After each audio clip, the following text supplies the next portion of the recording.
starts throwing in like these surrealist horror elements, like when he walks in on his sister taking a shower, and her torso is like completely spun around, Right. so that you can see her upper body and her like her butt and the back of her legs and stuff like that, all in like one thing. But he sees it obscured through the sort of like the shower glass. Sort of, yeah, the shower glass there.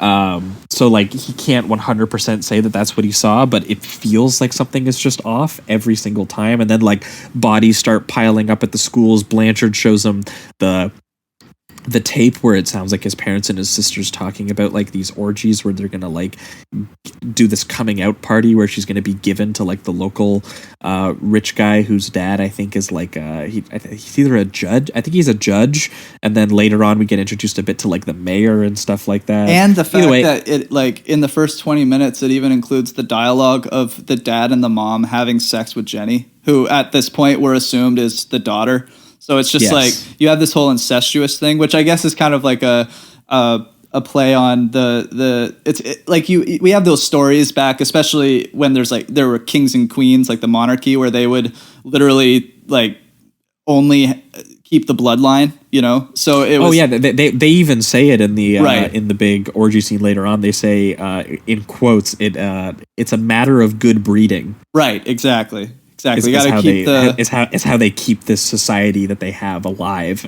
Yeah, and then you have the subtle imagery that's so gross because it's never until the end, it's never really put in your face, but like the scene where he walks into their bedroom and they're all in these like kind of suggestive pajamas that seem like sex clothing, and the dad is just massaging Jenny and she's in like this braless tank top, and the mom is in this like furry, like, you know, Victoria's Secret get up and stuff, and there's no sex. They're just talking and like kind of doing a subtle massage, but there's just enough suggestive imagery to make you like, no family hangs out like this, so something is going on really deep here.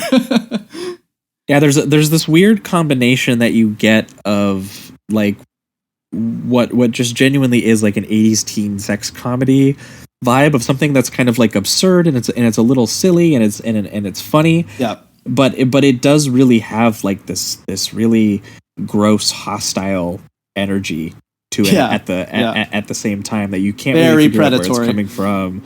Yeah, and it comes from a little bit of obviously like the Rosemary's Baby paranoia and a little bit of like what would eventually become kind of like Eyes Wide Shut. It feels honestly like you're watching like a weird combination of those movies and like a little bit of like a I mentioned Porky's sort of like something. a 990 a Porky's, but also like the 90210 like Beverly Hills like kind of hangout thing that they're doing there too. So it's such a weird mix of tones and like images that I've heard some people say that they find the first hour just kind of boring to get through, and that they really just kind of like the back half. But I don't know. I love the build up. Rewatch. Yeah, the build up I think does work for me as well. Even if Yezna is like a bit of a clunky filmmaker, this was his debut film.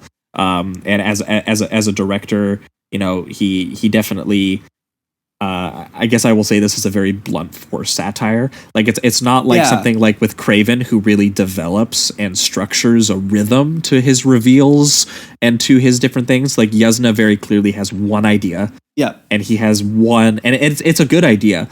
And I really like that about it too, to be honest. Just kind of like how, it feels just kind of, it feels like there's a total lack of pretension. Like it's just he's just kind of like, this is it. This is how he views this kind of class warfare thing. It's just it's this disgusting. It's people sucking the life out of the poor and the others in the community that they take advantage of.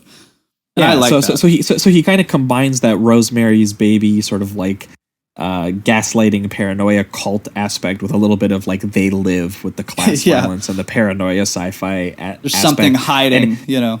Yeah, and he came up with that idea, and then he was just like, I'm just gonna deliver that idea.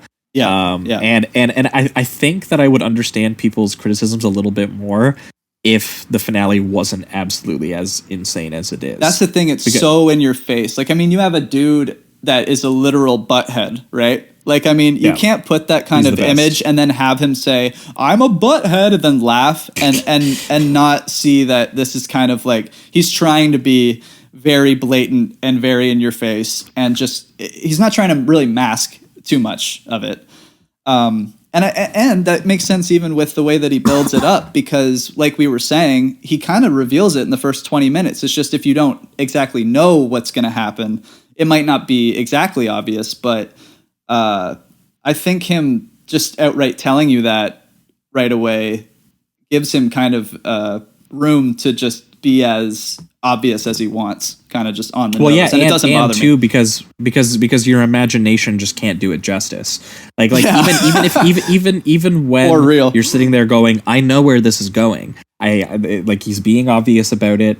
He has like in terms of like the way that the therapist starts like sort of messing with him a little bit. He takes the tape to him, and the tape is now just like the parents having like a normal party with the daughter, not having like a weird incestuous orgy. Yeah, that's so frightening too. The fact that the therapist is one of the ones that's one of the biggest reasons for his like gaslighting and stuff. It's like the one person that you're even paying to listen and to try to understand and to keep your secrets confidential is the guy that's sabotaging all of his things to uncover the truth. It's just, that's very frightening. Yeah, and then